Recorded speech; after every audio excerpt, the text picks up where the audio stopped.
Myself, Jinia Nandy. I'm an actress, and today I'm going to recite the poem Why the Caged Bird Sing by Maya Angelou. And while reciting the poem, I will be portraying the verses of the poem through my dance steps. Dance choreography, Baisakhi, Chakraborty, Basu.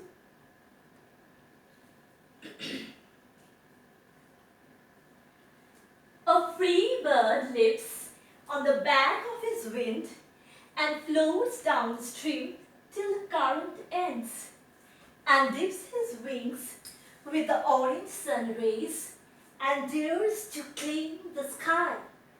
But a bird that stalks down in his narrow cage can seldom see through his bars of rage.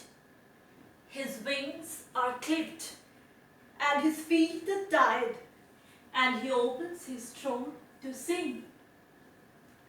The free bird thinks of another breeze and trade winds soft through the singing trees, and the flat worm waiting on a dawn bright lawn, and he names the sky of his own.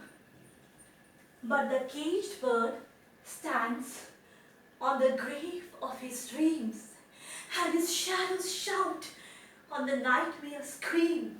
His wings are clipped and his feet are tied, and he opens his throat to sing. The caged bird sings with a fearful thrill of the things unknown and longed for steel, and his tune is heard through the distant hill. For the caged bird sings of freedom